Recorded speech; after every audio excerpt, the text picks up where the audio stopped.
Yo estoy seguro de que la mayoría reconocerá con facilidad, además, las imágenes que voy a empezar por presentarles, porque pertenecen a la memoria colectiva de las sociedades occidentales y forman parte también de la herencia del siglo XX, que con justicia creo que podremos llamar el siglo del cine. Tenemos el vaso de leche que sube Cary Grant a su esposa en Sospecha, tenemos la cámara con teleobjetivo de James Stewart de La ventana indiscreta, tenemos la avioneta que persigue a Cary Grant en el páramo Con la muerte de los talones, el asesinato de Janet Leigh en la ducha en el Motel Bates, en Psicosis, a Madeleine resurrecta en Vértigo, a los pájaros que atacan Bodega Bay sin razón aparente y, desde luego, reconocerán también a el creador de todo esto, que es Alfred Hitchcock. Otro director, crítico primero y después también estudioso de la historia del cine, Jean-Luc Godard, en sus majestuosas historias del cine, Histoire du cinéma, describe memorablemente a Hitchcock como el único poeta maldito que ha tenido éxito. Al fin y al cabo, se trata de alguien, Hitchcock, con una capacidad excepcional para combinar el cine popular con la poesía visual y fascinando por el camino a públicos diversos en el mundo entero durante muchas décadas. Y recita a Godard con voz cavernosa. Alfred Hitchcock triunfó allí donde fracasaron Alejandro, Julio César o Napoleón, tomando el control del universo. Y lo cierto es que ningún cineasta posee su influencia sobre la cultura popular. En uno de los últimos trabajos que se han publicado sobre su figura, el crítico Edward White señala que es un artista emblemático del siglo XX porque su cine y su trayectoria, de la que hablaremos hoy, nos permite iluminar los temas cruciales de nuestro tiempo, o de ese tiempo que estamos empezando a dejar atrás, que, como digo, fue el siglo XX. Y cito, entre esos temas se encuentran la emergencia de los Estados Unidos como un gigante cultural, el insistente ascenso del feminismo, los roles cambiantes del sexo, la violencia y la religión en la cultura popular, el influjo del psicoanálisis, el crecimiento de la publicidad y de la promoción como una fuerza cultural y la desaparición gradual de la brecha entre arte y entretenimiento. Aquí, por cierto, lo tenemos retratado por Andy Warhol en una de sus famosas Polaroids. De manera que Hitchcock es emblemático por su trayectoria y la influencia de su obra como tal atestigua que estamos ante uno de los artistas más influyentes e importantes del siglo XX. Basta comprobar en ese sentido la ingente cantidad de literatura que se ha dedicado a su obra y es probable que se trate del realizador cinematográfico sobre el que más se haya escrito. Por otra parte, sus imágenes han sido asimiladas, procesadas y reformuladas en multitud de películas de otros realizadores, campañas publicitarias, instalaciones artísticas, obras fotográficas e incluso homenajeadas en más de una novela. Aquí tenemos, por ejemplo, al cine de Brian De Palma, el cine de Steven Spielberg, a quien la hija de Hitchcock, Patricia, designó como el heredero de su padre, el cine de David Lynch, algunas instalaciones artísticas, como la famosa Psycho 24 Hours de Douglas Gordon, donde la película Psicosis es proyectada a velocidad extremadamente lenta y una película de 90 minutos aproximadamente, aquí tarda en terminar un día entero. O la curiosa campaña que Luca Guadagnino, el director italiano de Call Me By Your Name, dirigió para Salvatore Ferragamo, inspirándose en Marnie y poniendo una modelo con el mismo estilo de bolso que Tippi Hedren. Y aunque ya no parece necesario a estas alturas defender la cualidad artística del cine, cosa que, como veremos en la charla del próximo jueves, fue necesaria en una época, no deja de ser cierto que el director londinense Hitchcock trabajó en una época dorada en la cual el impacto popular y el prestigio intelectual llegaron a ir de la mano. A ese respecto, conviene destacar que la obra de Hitchcock, como la de cualquier otro gran director de cine, no es, digamos, solo entretenimiento, sino que posee una seriedad considerable. Como ha señalado William Rothman, Hitchcock era un artista moral que exploraba la condición humana en todos sus matices, sin por ello ejercer, y esto ya lo dijeron Eric Rohmer y Claude Chabrol en la monografía que le dedicaron al autor inglés en el año 57, sin por ello, decía, caer en el moralismo. Y lo hizo a través de imágenes, secuencias y personajes memorables. supo perturbarnos y desde luego no creo que vaya a dejar de hacerlo. En las 2 charlas sucesivas abordaré la vida, obra y tiempo de Alfred Hitchcock. Ese es el título genérico del ciclo en el que esta charla se enmarca. Y lo que he hecho ha sido optar por una división temática aproximada. Hoy hablaré del siglo de Hitchcock y el próximo jueves lo haré del arte de Hitchcock. Sin embargo, creo que pronto quedará claro que establecer una distinción tajante entre ambas categorías pues no tiene demasiado sentido. Es decir, es imposible hablar de la vida de Hitchcock sin hablar de su arte y viceversa. Como pueden ya ver, para ilustrar la charla me serviré de imágenes en las que apoyar la exposición. En todo caso, a la hora de abordar la vida de Hitchcock y de hacerlo en relación con su época, que es el siglo XX de manera casi programática, porque él nace en 1899 y muere en 1980, conviene hacer algunas observaciones preliminares. De una parte, estamos hablando de alguien cuya poderosa mitología personal amenaza con eclipsar a sus películas individualmente consideradas. Basta recordar, y veremos después alguna imagen, la campaña con la que promocionó Psicosis, entre otras. Él era el protagonista directamente de esas campañas. Fue también un hombre complejo y contradictorio, cuya vida, sin embargo, carece de acontecimientos reseñables. Él dedicó su vida a la obra y a la familia, con la peculiaridad de que la familia también estaba al servicio de la obra. Era un hombre, por otra parte, aficionado a despistar y un avispado creador de su imagen pública, de manera que parte de la tarea de sus biógrafos ha consistido en determinar dónde empieza y acaba la leyenda y dónde está la realidad. Por otra parte, y como ha señalado Thomas Leitch, la vida de un director de cine no se parece a la vida del novelista o a la vida del pintor, porque está muy marcada por el contexto industrial o empresarial, cuando menos, en la que trabaja. Y no siendo Hitchcock un hombre muy dispuesto a revelar detalles de su vida íntima, le gustaba, como digo, jugar al gato y al ratón con los entrevistadores, podríamos decir que la tarea de indagación biográfica en torno a su figura está más o menos terminada. Y podemos hablar de un triángulo formado por el libro de John Russell Taylor, que era amigo suyo y es su biografía autorizada, el trabajo después de Donald Spoto, pues empeñado con un rigor quizá cuestionable en explotar las miserias potenciales o posibles del director inglés, con un ánimo polemista, y la obra de síntesis, por cierto traducida a nuestra lengua, como los otros 2 libros, de Patrick McGilligan, más reciente, quien no obstante todavía, después veremos algo de esto, logra revelar algún secreto familiar en una obra publicada hace creo que unos 20 años. Bien, Alfred Joseph Hitchcock, ya saben que los anglosajones tienen un middle name a la fuerza, nace en el condado de Essex, al este de Londres, el 13 de agosto de 1899. Es hijo de Emma y de William Hitchcock, que son católicos en un país anglicano, y hermano pequeño de William y Ellen O'Neilly. Su padre era tendero y el orgulloso propietario de una tienda de comestibles. Cuando Hitchcock tenía 6 años, la familia se muda porque su padre había adquirido una tienda en el bullicioso y multicultural East End de Londres. Tenía 2 tiendas de pescado en concreto y con ellas proveía de suministro a los barcos que llegaban del mundo entero y navegaban por el Támesis, lo que permitió al joven Hitchcock llegar a navegar por algunos tramos fluviales. Recordemos en este sentido que el niño Hitchcock fue coetáneo o contemporáneo durante unos años de Joseph Conrad, cuya novela El agente secreto llegó a adaptar, aunque justo es decir también que no es una de sus mejores películas. Con arreglo también a las tradiciones de su tiempo, Hitchcock fue enviado a un internado con 9 años y a los 12 entró en un colegio jesuita en Stamford Hill, al norte de Londres. Él siempre apreció el rigor analítico que allí le inculcaron, aunque tuvo que sufrir a cambio pues, los rigores del castigo corporal que entonces todavía estaban en boga, ¿no?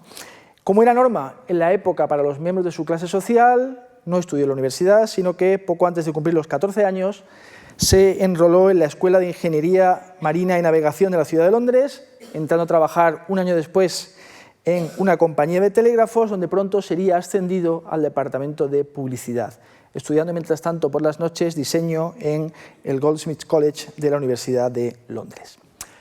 Hitchcock había tenido en realidad una infancia acomodada, solitaria y soñadora quizá, y con independencia de la fiabilidad de sus recuerdos, no deja de ser llamativo que él asociara esa época de su vida a sentimientos de soledad, miedo e incertidumbre. En todo caso, un acontecimiento desgraciado marcó esta primera etapa, porque su padre muere el 12 de diciembre de 1914, cuando él tenía por tanto 15 años, de un enfisema crónico, empujando al joven Hitchcock al mundo adulto de golpe y porrazo. Y esto sucedió, como digo, en el 14, por tanto, a comienzos de la cruenta Primera Guerra Mundial, en la cual los londinenses hubieron de sufrir el bombardeo alemán, anticipo de la Blitzkrieg de la Segunda Guerra Mundial, a través de esta peculiar herramienta que son los cepelines. Y tampoco hay que olvidar que justo después del final de esta guerra, pues llegó la gripe mal llamada española, pero llamada al fin y al cabo, que mató a unos 16.000 londinenses, nada menos, entre septiembre y diciembre de 1918. Son temas de los que él no hablaba, pero es improbable, ¿verdad?, que la muerte de su padre o que la guerra no le afectasen íntimamente, y ha llegado a sugerirse que el ataque masivo de los pájaros, sobre todo este plano cenital, nunca mejor dicho, sobre Bodega Bay en la película homónima, pues puede leerse como una rememoración de los bombardeos alemanes sobre una población aterrorizada. En cuanto a la muerte de su padre, bueno, realmente en su cine hay más madres, vivas o muertas, que padres, aunque la Judy de Vértigo pues, se muda a San Francisco precisamente desde Kansas, dice el personaje, después de la muerte prematura de su progenitor.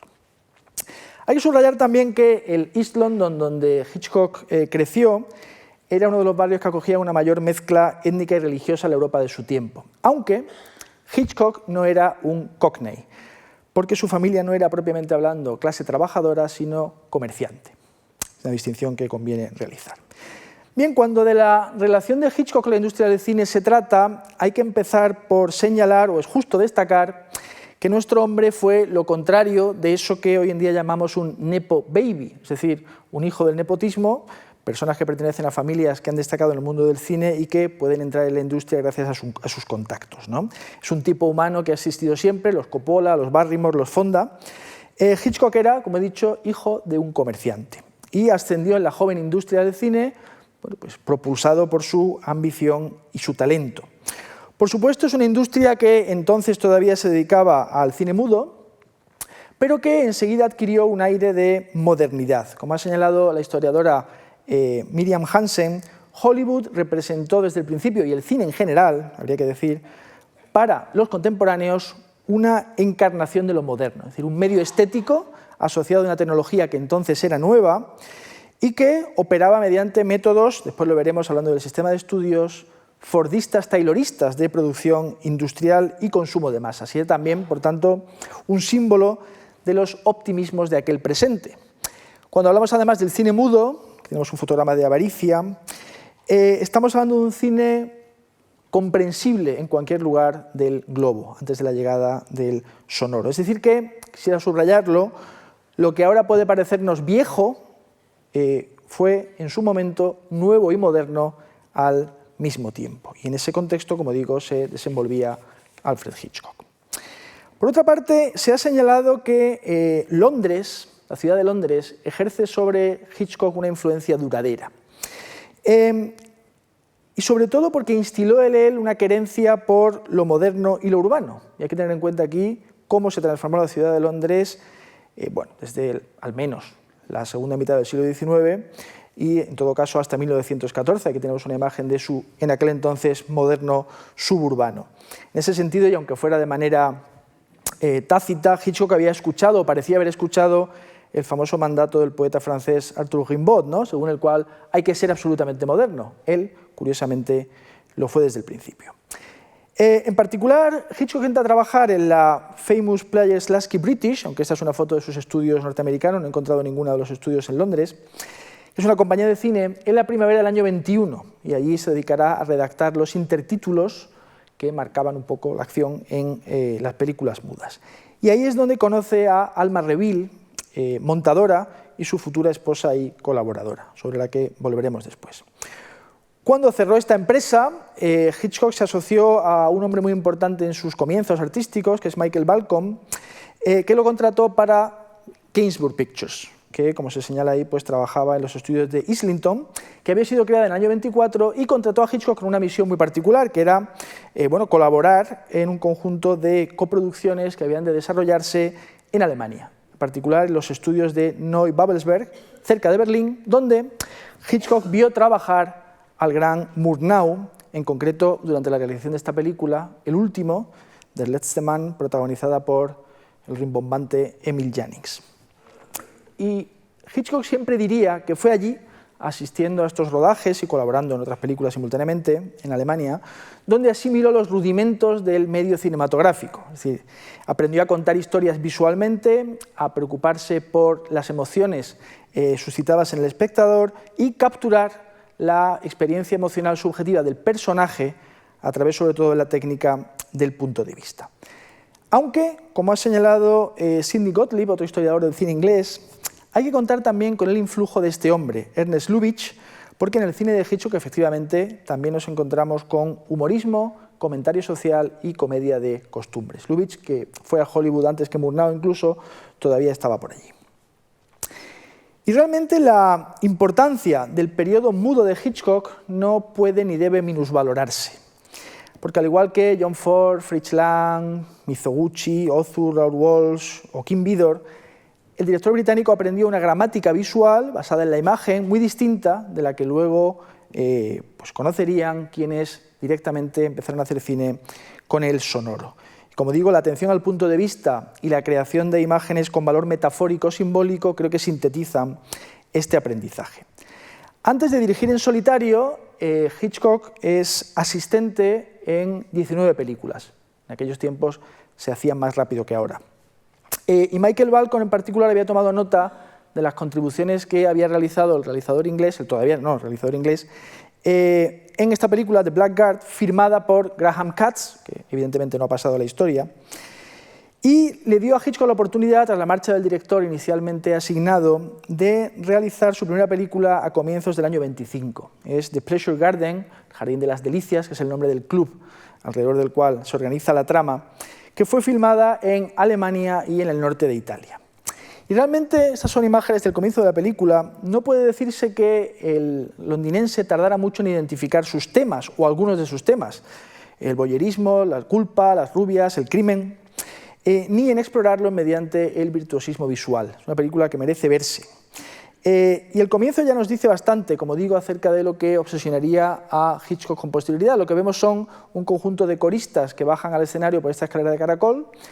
La cámara se fija en una de ellas que ha llamado la atención de un espectador adinerado que la observa con salacidad desde el público y que después va a hablar con el manager porque quiere, presuntamente, conocerla. El manager, que aparece fumando junto al letrero que dice prohibido fumar, pues parece que ha apañado el asunto, y cuando nuestro señor con monóculo se acerca a la chica cuando acaba la sesión, le dice que lo primero que le ha llamado la atención es su pelo rubio. Y entonces ella se quita la coleta, porque era una coleta falsa, se la entrega y se ríe de él. Con lo cual, el voyeur, que estaba en una posición económica desahogada y quería pasar un buen rato, queda ridiculizado ya en la primera secuencia de la primera película de la obra de Hitchcock. En los años que siguen, Hitchcock, lo tenemos muy entusiasmado y metido en su tarea, pues filmará películas como El águila de montaña, que relata un conflicto pasional en un pueblo de montaña, The Lodger, que es su primer gran éxito con el actor Igor Novello, y que también ya tenemos aquí un crimen, una rubia, un falso culpable, y un conjunto variado de brillantes y desiguales películas que nada tienen que ver con el prototípico thriller con el que podemos identificarlo. Por ejemplo, Downhill trata sobre la caída de los infiernos de un joven cuya vida se va a pique después de que una mujer lo acuse falsamente de una agresión sexual. The Ring, que es un triángulo trágico de amor infiel, o La mujer del granjero, que trata sobre un matrimonio que está aislado en medio de la nada. Y luego está La muchacha de Londres, Black May en su título original. Es una película singular porque se filmó como muda, pero le cogió la transición al sonoro y por tanto se sonorizó con posterioridad. Puede verse en ambas versiones. Es una historia de una joven obligada a repeler con violencia un intento de violación, y es una obra llena de hallazgos visuales, organizada alrededor de un montaje brillante y que sirve para una reflexión sobre la ambigüedad moral verdaderamente sorprendente en alguien que entonces tenía 30 años. Con la ayuda de su cámara y del montaje, Hitchcock hace que el espectador se identifique sucesivamente con la joven asaltada, con el chantajista que conoce del crimen y quiere sacar dinero a ella y su pareja, que es policía, y con el policía que quiere, junto a ella, mandar a la horca al chantajista para que ella se libre del castigo. Es la transición, literalmente, de Hitchcock al sonoro, una película más que recomendable. Y en el sonoro, Hitchcock pronto daría con una fórmula perdurable cuyo éxito crítico y popular lo conduciría a Hollywood. Pero antes de ocuparnos de su paso por los estudios Gaumont y de la realización de su famoso sexteto británico de thrillers, creo que hay dos temas que merecen nuestra atención. Alfred Hitchcock y Alma Reville se conocieron, como he dicho antes, en la Lasky Productions, donde ella trabajaba como montadora, pero parece que él no se atrevió a abordarla hasta que no se encontró una posición profesional más desahogada, cosa que sucedió ya en la Gainsbourg. Y el 24 de diciembre, de Nochebuena, de 1925, yendo ambos en barco de Alemania a Gran Bretaña, porque habían estado allí rodando la película de Montchenique, a la que me he referido antes, parece que Hitchcock entró en el camarote donde estaba Alma con un anillo de compromiso y soltó pues, un discurso muy estudiado, pero que Alma recibió con perplejidad porque estaba amarilla, porque estaban en medio de una tormenta, y cuando Hitchcock preguntó si aceptaba o no aceptaba, ella asintió primero y vomitó después. O al menos así lo contaban, ¿no? Alma se convertiría en una colaboradora esencial en la trayectoria del director. Hasta como mínimo finales de los 50 revisaba los guiones o contribuía a retocarlos y aconsejaba a su marido en las decisiones estéticas fundamentales, cosa que él siempre señaló explícitamente y reconoció. Por tanto, ayudaba a Hitchcock a ser mejor, le proporcionaba estabilidad emocional y consejo artístico. Ella, de hecho, figuró en los créditos de las películas como responsable de continuidad, incluso todavía en algunas películas hechas en Hollywood. Después ya no quiso seguir haciéndolo, complicaba un poco también el tema sindical, pero bueno, siguieron colaborando juntos. El caso es que cuando a Alma le fue diagnosticado un cáncer de útero a comienzos del año 58, durante la postproducción de Vértigo, un cáncer que en aquellos tiempos podía desde luego ser mortal de necesidad, pues el realizador se descompuso, quedó aterrorizado ante la sola idea de perder a su compañera de vida y a su fiel colaboradora. Y a duras penas mantuvo la compostura hasta que el riesgo fue pues, felizmente conjurado. Su relación fue siempre estable, una suerte de compañerismo asexuado en el que ambos se sentían a gusto y al servicio del fin superior de la obra de Hitchcock. Parece, y esto es lo que decía antes del descubrimiento reciente de Patrick McGilligan, que Alma tuvo un romance con un guionista amigo de la familia llamado Whitfield Cook en los años 50. Las pruebas parecen así indicarlo y también es probable que Hitchcock supiera del asunto y lo dejara estar. El romance duró poco, pero quizá sugiere que no todo era feliz del todo en este matrimonio. Tuvieron una sola hija, Patricia, que ha muerto hace un par de años, y que hizo memorables papeles secundarios en Extraños en un tren, Pánico en la escena y en Psicosis, donde, pues, asimilando el humor sardónico de su padre, tiene esta escena con la sensual Janet Leigh, y después de que un empresario que ha ido allí con el dinero que Janet Leigh robará, pues se dedique a flirtear con Leigh y no con Patricia, cuando se marcha el empresario, Patricia dice: «No ha hablado conmigo porque ha debido ver mi anillo de prometida». De otro lado, Hitchcock colabora y participa activamente en estos años en la actividad de la primera asociación cinematográfica británica, la London Film Society, que fue creada por Ivor Montagu, que es este señor, un señor de simpatías comunistas, que tiene, por cierto, un libro delicioso donde cuenta su labor como guía de Sergei Eisenstein en Hollywood. Esta asociación, que contó con el apoyo del distribuidor Sidney Bernstein, una persona muy importante en la carrera de Hitchcock, tuvo entre sus miembros a George Bernard Shaw, a H.G. Wells, a Keynes, y entre los realizadores británicos que luego se harían célebres a Carol Reed o Michael Powell. Entre el año 25 y el año 39 proyectaron películas sobre todo extranjeras, rusas y alemanas entre ellas, además de documentales, dando a conocer al público londinense lo que podríamos considerar la vanguardia cinematográfica del momento. Y aunque Hitchcock se perdió la sesión inicial, porque estaba en Múnich, Aquí es donde él vio las películas de Eisenstein, de Bertov, de Pudovkin, de Kuleshov, que sobre todo a través de la idea del montaje tanto influirían en su obra. Aquí tienen un pequeño ejemplo, es un famoso plano de la carrozada Potemkin y un plano de los pájaros. Y en estos años también Hitchcock se da cuenta, muy tempranamente por tanto, fue un pionero a este respecto, de la importancia de cultivar un perfil que fuera reconocible por el público, mientras que sus películas seducían o buscaban seducir ante todo a los críticos. Él crea en el año 30 la Hitchcock-Baker Productions Limited, que es una empresa dedicada a presentar su imagen al público y darle forma. Y en estos años es donde él mismo dibuja su propio perfil, que luego sería tan famoso. Y en Estados Unidos, desde luego, maximizaría estas habilidades. Pero me interesa subrayar que ya en Londres él era consciente de que el reconocimiento público daba poder, el poder generaba independencia creativa, mientras que había que acudir a los críticos con el cebo de todo aquello que en su obra había de artístico para que ellos dieran buenas reseñas. Bien, llegamos entonces con ello a la época de las grandes obras inglesas en el contexto de una Europa convulsa. Gainsbourg era un pequeño estudio ambicioso, liderado por Michael Balcombe, que se funde con Gaumont British y que gana por tanto un peso que le permite orientarse hacia el mercado internacional y donde se persigue, bueno, pues, hacer caja y no solamente hacer arte. Y aquí es donde Hitchcock rueda, como he dicho antes, su célebre sexteto clásico de thrillers. Son películas que muchos de ustedes conocerán. El hombre que sabía demasiado, en su primera versión, 39 escalones, la imagen, El agente secreto, Sabotaje, Inocencia y juventud y Alarma en el expreso.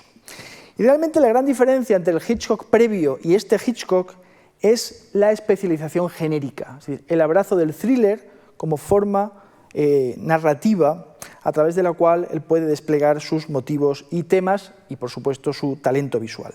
Son películas homogéneas, distintivas, por eso forman, grosso modo, un sexteto, y de ellas deriva ya su inicial reputación como mago del suspense y, como digo, su apego a las persecuciones y los falsos culpables.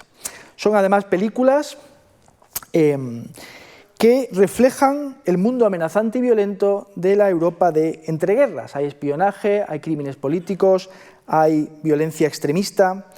En ellas se transpira, por tanto, la amenaza del dogmatismo ideológico y el temor a que estallase una nueva contienda mundial, marcando así en el cine de nuestro autor una pauta, digamos, geopolítica, de la que no se separaría hasta Topaz, que es una película de mediados de los años 60.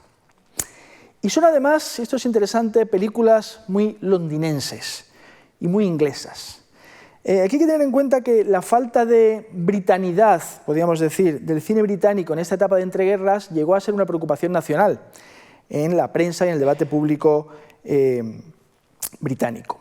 La americanización, la fuerza del cine norteamericano, parecía imponerse y lamentarse a partes iguales. El caso es que el Hitchcock británico sí que puso Londres y Inglaterra, también Escocia incluso, en pantalla.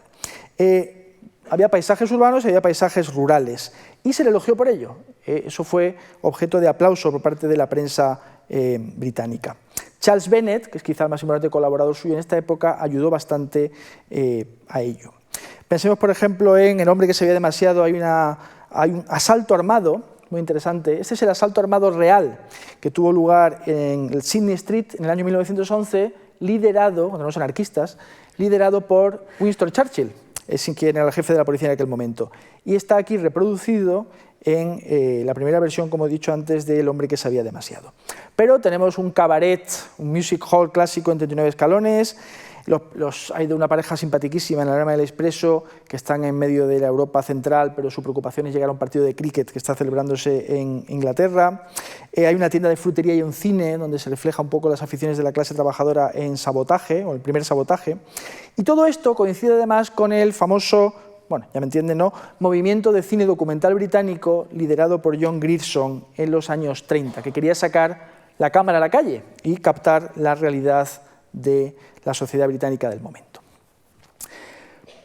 Inglés, en este sentido, antes que británico, y londinense quizá antes que inglés, realmente solo el San Francisco de Vértigo jugaría un papel igualmente destacado en otra película de Hitchcock, que igual que retrata un Londres vibrante en los años 30, en Frenesí, que es la película con la cual él regresa en el año 72 a su ciudad natal, pues nos muestra una ciudad extraña, porque la gente no habla como hablaba en el Londres de los 70, y él parece basarse más en sus recuerdos que en la realidad contemporánea. Según parece, durante el rodaje en Covent Garden, porque la trama de la película se sitúa en los alrededores del mercado, un anciano le dijo que recordaba a su padre, a William Hitchcock, y parece que el bueno de Hitch se echó a llorar en ese momento.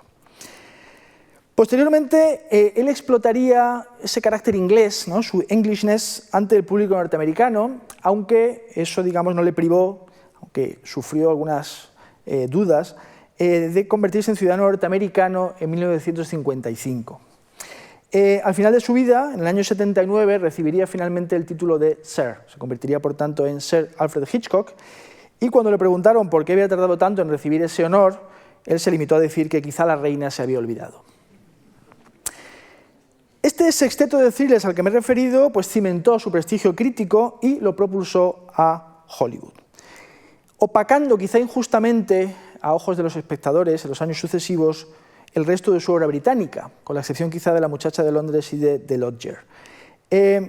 Siendo cierto, no obstante, como dice otro notable estudioso a la hora de Hitchcock, Charles Barr, su abrazo del thriller supuso en estos años un cierto empobrecimiento temático. Sus obras anteriores contienen motivos que reaparecerán luego en Hollywood. Por ejemplo, los sueños, las fantasías, la importancia de la mirada, las historias edípicas, reaparecerán luego en los años dorados de su obra norteamericana. Bien, quien quisiera hacer cine a lo grande a finales de los 30 tenía que marcharse a Hollywood, que fue Hollywoodland hasta el 49, donde ya quitan lo de Land y dejan lo de Hollywood. Y de hecho Hollywood nunca hubiera llegado a ser lo que es sin el aluvión de artistas y técnicos europeos que recalaron allí por distintas razones a partir de la década de los 20. Algunos huían de los totalitarismos, otros buscaban sencillamente mejores condiciones de trabajo. En el caso de Hitchcock, lo segundo pesó más que lo primero, porque sus negociaciones con distintos estudios se extendieron durante toda la década de los años 30, él estaba a salvo en la, por aquel momento, pacífica Inglaterra, y sencillamente, debido a su ambición, deseaba trabajar con los mejores medios a su disposición y llegar al mayor número de personas, de público posible. Y también quería, por cierto, ganar más dinero, porque en Inglaterra, aunque había ganado algo, no había llegado a enriquecerse y era una profesión en la cual uno no sabía cuándo iba a dejar de irle bien. Desde ese punto de vista, por tanto, Hitchcock no era exactamente un miembro de la diáspora europea a la manera en que lo fueron Thomas Mann, Vladimir Nabokov, Bertolt Brecht o Theodor Adorno, entre muchos otros. ¿Por qué? Porque bueno, él no huyó ni de Lenin ni de Stalin, ni tampoco de Hitler, ni tampoco sabía que la guerra estallaría en Europa y en particular en Inglaterra justo después de que él cruzara el charco. Él había dejado a su madre y a otros parientes allí y nunca quisieron reunirse con él en Estados Unidos. Sin embargo, en la medida en que su cine fue incorporando paulatinamente temas y motivos norteamericanos o estadounidenses, para ser más precisos, es decir, en la medida en que él empezó a explorar una cultura que inicialmente no conocía demasiado bien, Hitchcock terminó pareciéndose más a Vladimir Nabokov, con quien quiso trabajar en los años 60 y con cuya obra me parece que tiene la suya tantas concomitancias. Más parecido a Nabokov, por tanto, que a Thomas Mann o que, desde luego, Adorno, que no había comprendido bien la cultura de masas de la posguerra y que no hace más que quejarse acerca de la influencia del cine o la llegada del libro de bolsillo, por ejemplo. Bien, y aunque Hitchcock se dejó querer y escuchó muchas ofertas, siempre se sintió atraído por las que provenían de David O. Selznick, el legendario productor de la era dorada de Hollywood y responsable, entre otras, de Lo que el viento se llevó. Selznick ocupaba en solitario el trono de los grandes productores de Hollywood después de la muerte temprana de Irving Thalberg, a quien Francis Scott Fitzgerald dedicó la inacabada, pero sublime a mi juicio, El último magnate, su última novela, y encarnaba como pocos la figura del trabajador hiperactivo que firmaba sus producciones, sus películas, como si fueran suyas y no del director. En gran medida porque, efectivamente, eran suyas, eran más de Selznick que del director. Y sorprende en ese sentido que Hitchcock eligiera a Selznick porque siempre fue un realizador preocupado por mantener el control artístico de su obra. Quizá nos ayude a entender el hecho de que Selznick peleó por Hitchcock, chequera en mano, y la circunstancia de que quizá las cosas no eran tan diferentes en el resto de estudios. Todos los grandes, MGM, Warner, Universal, 20th Century Fox, tenían un sello visual propio y unas dinámicas de trabajo que constreñían a los realizadores.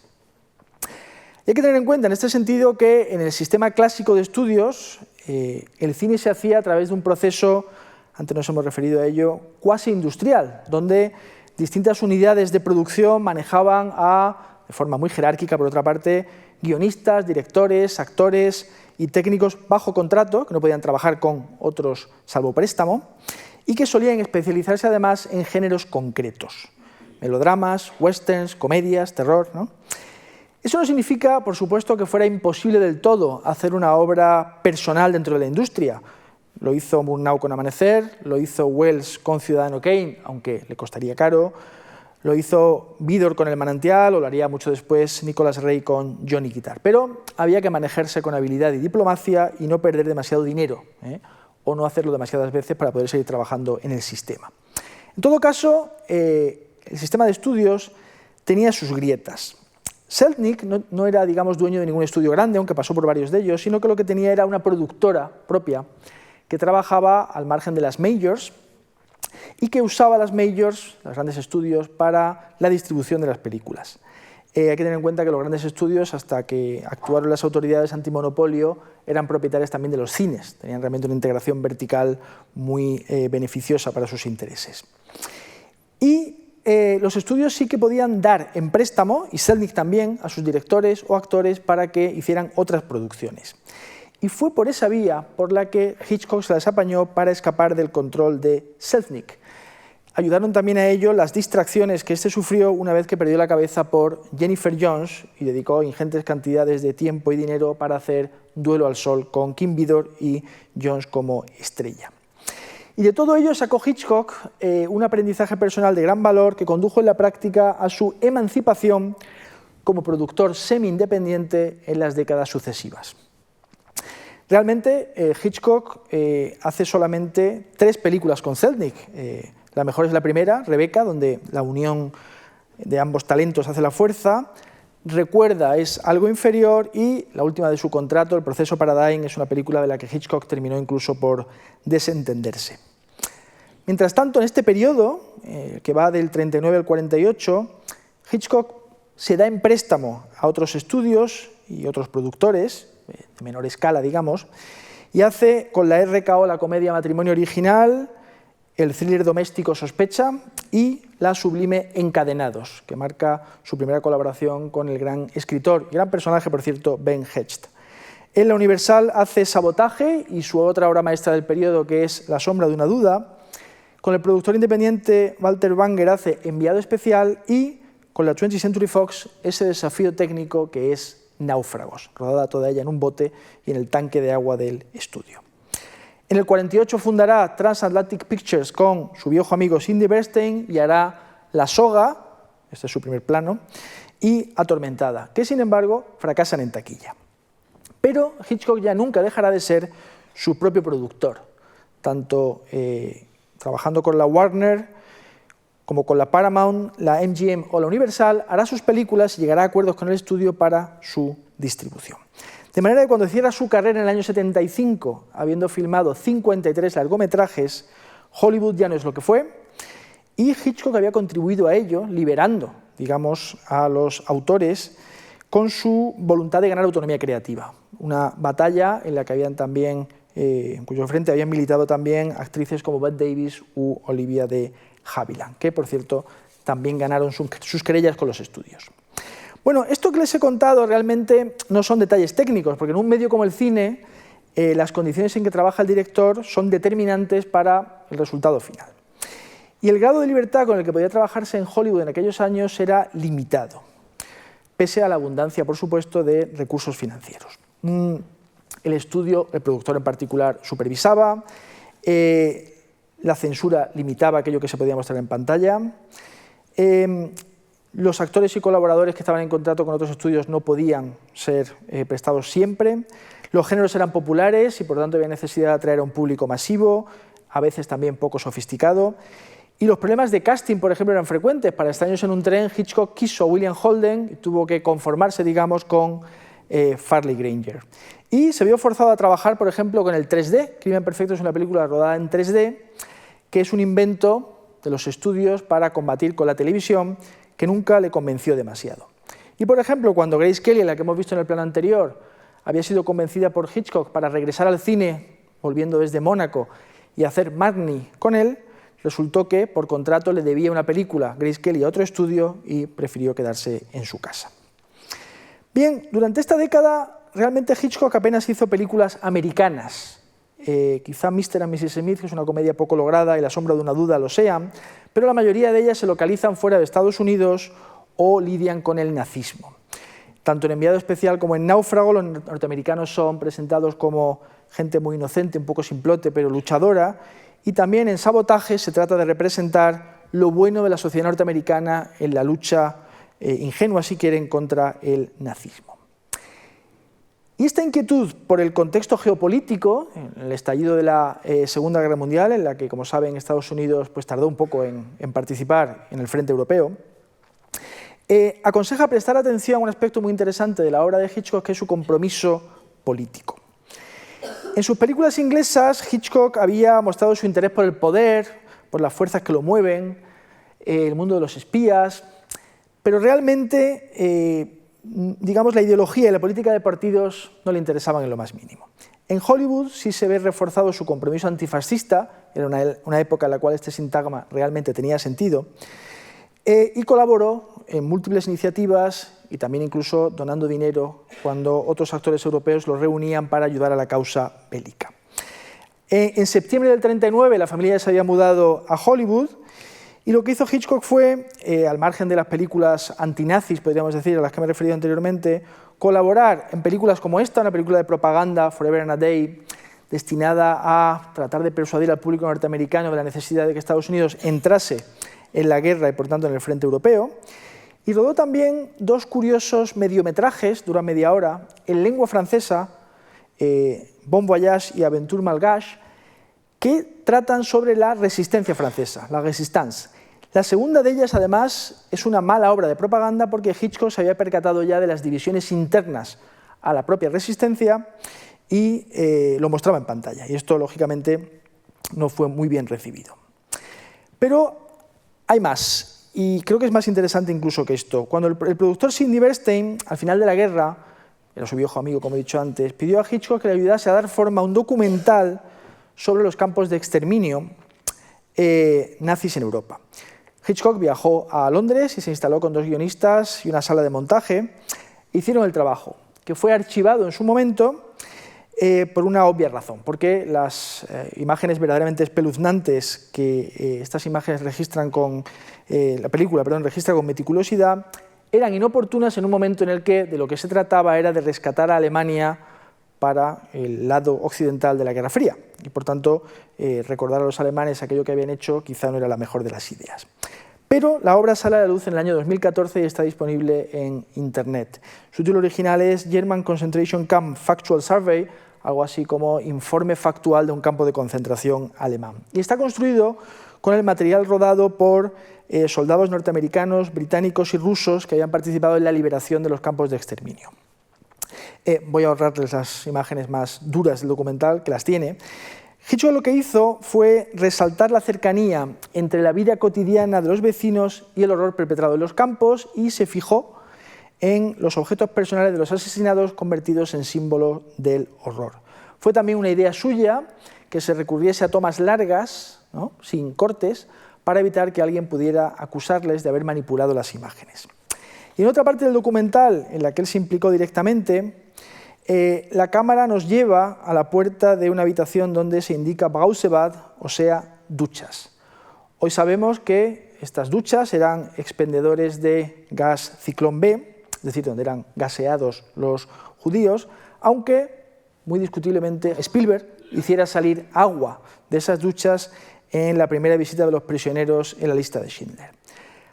No son pocos los críticos que han señalado el paralelismo entre esa siniestra ducha y la también siniestra ducha de Psicosis, donde Marion Crane piensa que sencillamente va a refrescarse e incluso va a purificarse porque ya ha decidido, digamos, devolver el dinero que había robado y en su lugar es brutalmente apuñalada. Una vez acabada la guerra, Hitchcock se siente libre para explorar nuevas posibilidades artísticas. Antes me he referido a La soga, que es una película realizada, como saben, sin cortes. Lo que ocurre es que los rollos duraban unos 9 minutos y él tiene que enmascarar el momento en que la cámara sí que hace un fundido. Y que es una obra que aborda un asunto moral bastante turbio y con connotaciones homosexuales, que en su época, por supuesto, eran escandalosas.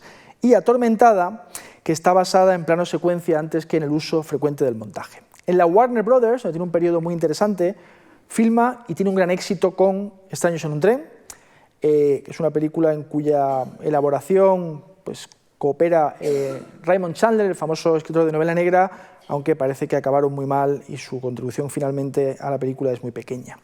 Y aquí da pasos hacia la plenitud creativa. Es un periodo, como digo, desigual, pero deja algunas obras maestras. Hay que tener en cuenta aquí que hablamos de un contexto, la América, o la Norteamérica, de la segunda posguerra, que crea un escenario de abundancia, donde el cine juega un papel clave como entretenimiento de la joven sociedad norteamericana y donde los adolescentes se socializaban sin descanso. En este contexto, la familia Hitchcock prospera. Hitchcock regala esta casa en Bellagio Road a Alma, porque ella se había fijado en ella, y se la regala en un cumpleaños, y compran también una villa en Santa Cruz, donde pasaban los fines de semana e invitaban con frecuencia a sus amigos a pasar la noche. Hitchcock era un bon vivant, un aficionado al arte, un gran conocedor del vino, cultivado, aunque quizá no lo pareciese, y ambos, Hitchcock y Alma, ponían mucho empeño en decorar con gusto sus residencias y no dejaban de probar ningún restaurante. Incluso llegaron a aceptar la idea de rodar Atrapa a un ladrón en la Riviera Francesa porque les gustaban mucho los restaurantes de allí. Y solían viajar mucho a Europa, le cogieron gusto a hacerlo, y les gustaba rememorar los tiempos del aprendizaje en Alemania y en Italia. En el curso de uno de esos viajes, Patricia pues se enamoró y se casó con un norteamericano bastante adinerado, siendo pronto madre de 3 hijos. En relación con esas fiestas, Hitchcock había sido siempre un hombre muy sociable, si bien todo indica que en el plató podía comportarse con severidad y no hacía distingos a ese respecto entre hombres y mujeres, a la hora de castigar con su indiferencia a quienes no le caían en gracia o se atrevían a pedirle indicaciones sobre qué tenían que hacer. Sus bromas en los rodajes fueron casi desde el principio un poco adolescentes y su humor, como dijo Charles Bennett, que lo conocía muy bien, tenía elementos de sadismo. Le gustaba de alguna manera humillar a los demás. Es un tipo de humor que afortunadamente decayó en sus años norteamericanos y quizá una herencia de sus años de estudiante. Dandy, siempre lo fue, con trajes a medida, inmaculado.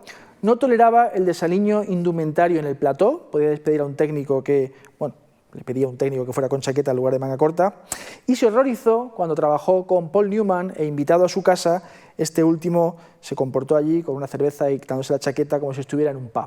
No le gustaba.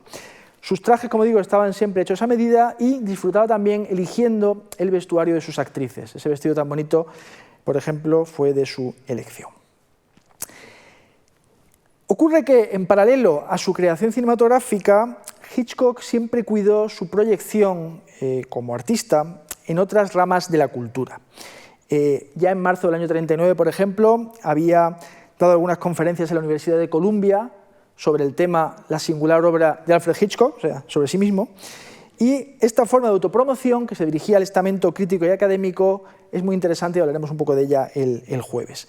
Pero luego estaba su imagen pública o popular, y aquí jugaron un papel determinante los acuerdos franquiciados, podríamos decir, a los que llegaron sus agentes. Primero Milton Selznick, el hermano de David, y después el legendario Lew Wasserman de la MCA, que crearon para él vinculaban el nombre de Hitchcock a proyectos radiofónicos, a colecciones de relatos y, por supuesto, a series televisivas, como veremos ahora. Yo recuerdo haber leído alguna de estas compilaciones de cuentos de horror traducidas al español, eran muy célebres.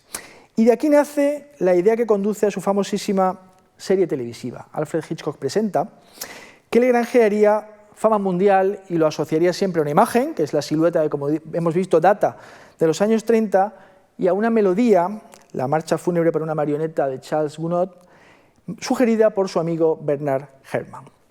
Se dice que uno de los miembros de la Guardia Suiza tarareó la sintonía del programa mientras Hitchcock y Alma, que recuerden que eran católicos, esperaban a reunirse con el Papa. y fue realmente un hombre muy famoso en aquellos años. Bien, Alfred Hitchcock Presenta es una producción de Chambly Productions, que es una compañía suya, que como veremos será revolucionaria porque con ella hará Psicosis, y de hecho la imagen de Psicosis remite a la imagen de la serie televisiva, y ella se encargaban, sus fieles colaboradores, Norman Lloyd, que había hecho de malo nazi en Sabotaje en el año 41, y que lo crean o no, murió hace solo 3 años a la edad de 106, y Joan Harrison, una productora a la que Hitchcock siempre apoyó y a la que, por cierto, han dedicado recientemente una biografía muy interesante.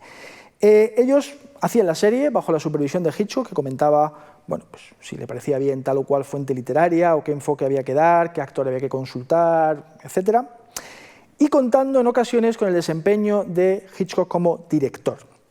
Por ejemplo, en Colapso, que es el 7º episodio de la primera temporada, que es un auténtico tour de force en el que un paralizado Joseph Cotten, que ha sufrido un accidente de tráfico, pues desarrolla un monólogo interior, porque bueno, pues lo dan por muerto y acaba en la morgue, donde lo encierran y donde lo salva una lágrima postrera. Y es un ejercicio de realización verdaderamente extraordinario por su parte. En concreto, Hitchcock dirige 16 de 268 episodios de Alfred Hitchcock Presenta, un show que está en entrega entre el 55 y el 62, aunque luego renace como a la hora de Alfred Hitchcock hasta el 65. Bien, y nuestro hombre se complacía en aparecer al comienzo y al final de cada episodio, hablando pausadamente a la cámara, haciendo bromas, disfrazándose a menudo, ironizando sobre los sponsors, y es algo que condicionó para bien, lógicamente, su imagen pública en Norteamérica. Realmente esas apariciones suyas suscitaban tanta curiosidad como el episodio que venía con posterioridad. Hitchcock aún dirigiría 2 episodios de 50 minutos para otras series, entre ellos uno que me gustaría destacar, Incidente en una esquina, con Vera Miles, en febrero del año 60, que es una especie de versión norteamericana del Rashomon de Kurosawa. En este año, como digo, hace Psicosis, y hay que tener en cuenta que el cambio tecnológico había empezado a hacer de las suyas, cuando hablamos del contexto en que se desarrolla su obra. El número de espectadores en salas de cine, desde la irrupción de la televisión en Norteamérica, pasa de 90 millones de espectadores en el año 46 a 40 millones de espectadores en el año 60. Es decir, que el cine había perdido 50 millones de espectadores, aunque si alguien supo llevarlos de vuelta al cine fue precisamente Hitchcock con Psicosis y su innovadora campaña de publicidad, que seguramente les es conocida, en la cual pues, él exigía que nadie pudiera entrar a la película una vez terminada y que nadie relatase el final del film a sus conocidos y allegados. No me detendré demasiado en los años que siguen, porque realmente son años parcos en acontecimientos vitales, y me ocuparé de su producción artística el jueves. Baste decir quizá que un Hitchcock en pleno dominio de sus facultades creativas y dotado de una capacidad de organización envidiable, pues vive entre el año 53 y el año 63 lo que podemos considerar como su década dorada, en la que se suceden obras maestras, no siempre reconocidas como tales por la crítica, y durante las cuales el público se mantiene expectante ante sus estrenos. Él estaba siempre a la búsqueda de nuevas fuentes literarias, colaboraba con un conjunto estable de personas de las que daré cuenta dentro de un par de días, y se las apañó para conjugar, quizá como nadie lo ha hecho, arte y entretenimiento, sin por ello descender a la banalidad temática ni a la simplificación moral, y no renunciando tampoco a la experimentación, la variedad formal o los desafíos técnicos. Son los años de La ventana indiscreta, de la muy personal comedia Pero ¿quién mató a Harry?, de esa exploración casi neorrealista que es Falso culpable, de la intensa Vértigo, de la quinta esencialmente hitchcockiana Con la muerte en los talones, de la revolucionaria Psicosis, de Los pájaros o de Marnie. La sucesión realmente de películas que hace Hitchcock en este tiempo corta el aliento, es casi impensable que alguien pudiera enlazar tal cantidad de películas extraordinarias, y encuentra además un eco crítico nuevo. Aunque me centraré en este asunto también el jueves, él empieza a ser señalado como un verdadero artista por los críticos franceses y cobra una reputación nueva cuando el MoMA le dedica una retrospectiva en el año 63 y empiezan a multiplicarse las entrevistas que de alguna manera lo catalogan como un artista, como un creador. su famoso libro de conversaciones con François Truffaut, que es bien diferente, por cierto, las conversaciones grabadas al libro que se publica, aparece en el año 66, aunque las charlas se habían desarrollado entre los años 62 y 63. Y en esas charlas Hitchcock pudo defender su obra, defender el valor artístico de su obra y seleccionar del mismo aquello que a él le parecía más destacable y desdeñando a veces de manera muy desenfadada el resto. Irónicamente, esta década de los 60 que le consagra como autor no fue demasiado amable con Hitchcock, ni podríamos decir con el cine de Hollywood en general, es mejor el cine europeo en esa década. Marnie fracasó en taquilla y fue rechazada además por la crítica. Cortina rasgada marcó la ruptura del director con el gran músico Bernard Herrmann y se vio perjudicada por la falta de química de los actores protagonistas, además de por un rodaje accidentado y las insuficiencias de la producción. Y Topaz fue, a mi juicio, malentendida, pese a sus virtudes, y a la implicación de Hitchcock con la actualidad. Él llevaba años queriendo hacer lo que denominaba un James Bond realista. La fragmentación del público no le ayudaba. Él había dicho a Truffaut: tienes que concebir tu película como Shakespeare concebía sus obras, para un público. Y el público ya no es lo que era, es decir, empezó a fragmentarse en los años 60 entre, por una parte, los aficionados al cine de autor y, por otra parte, aquellos que buscaban un entretenimiento ligero para pasar la tarde del sábado. No había logrado ya reunir a estos dos públicos con Vértigo y quizás sí lo hizo con Psicosis. En los 60 le fue imposible. Además, Alma tenía problemas de salud, James Stewart y Cary Grant eran ya demasiado viejos para aparecer en sus películas. Como he dicho antes, se peleó con Bernard Herrmann, murió alguno de sus colaboradores, como por ejemplo George Tomasini, y parecía que en la época de la relevancia cultural del cine su genio se apagaba. De hecho, hizo menos películas en la década de los 60, el ritmo de producción era sensiblemente inferior.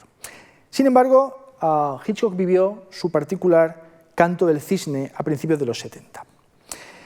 Él tenía problemas para desarrollar sus proyectos más personales y tuvo uno titulado Frenesí, donde él quería realmente, y esto es muy interesante porque hablamos de alguien que con mucho más de 60 años quería mantenerse, digamos, al filo de la novedad. Este tenía un guión muy elaborado y suponía el intento por parte de Hitchcock de traer al cine norteamericano, y a su cine en particular, la influencia europea, la influencia de autores como Antonioni, a quien él admiraba. Y él quería hacer una película, como digo, titulada Frenesí, llena de turbiedad moral, con escenas de carácter explícito, en blanco y negro y sin actores conocidos. La Universal dijo que no, de manera que se quedó sin hacerla. Y, no obstante, 2 años después, a comienzos de los 70, Frenesí resucita, el título es el mismo, el proyecto es algo diferente, y se convierte en la obra maestra, seguramente, de la etapa final del director. Una película rodada en Londres que le devuelve a su ciudad natal y lo reconcilia con la crítica.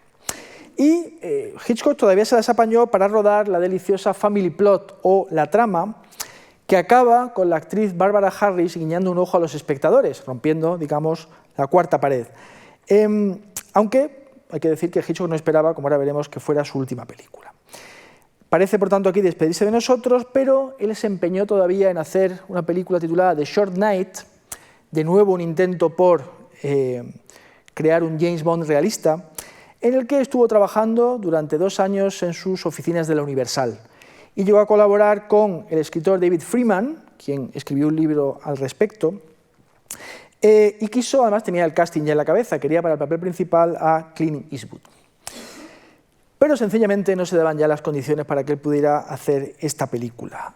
Su esposa estaba mal de salud y vivía enclaustrada en casa, él no podía viajar al extranjero para rodar exteriores, y la industria además había cambiado. Aunque se peleó con algún amigo que le dijo sinceramente que la película no se haría, terminó por tirar la toalla en mayo del 79.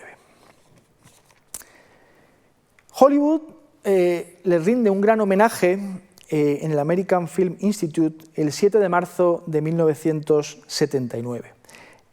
Alma fue al homenaje, se las apañó para ir, para desplazarse desde casa, y Hitchcock pudo pronunciar su discurso, aunque con cierta dificultad, y se abrazó al final del acto con lágrimas en los ojos a sus viejos amigos Cary Grant e Ingrid Bergman, que lo habían presentado la gala.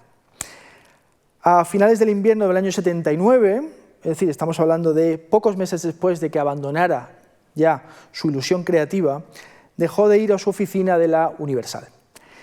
Afectado de hipertensión e insuficiencia cardíaca, Hitchcock muere el 29 de abril de 1980. Y Alma, que había perdido ya la cabeza y quizá ni siquiera se dio cuenta de que su marido había muerto, le sobreviviría apenas 2 años más. Alfred Hitchcock murió ese día, pero sus películas son inmortales, al menos eso nos parece. Y de ellas, de su arte, tendré el placer de ocuparme, espero que contando de nuevo con su compañía, el próximo jueves. Hasta entonces, gracias por su atención.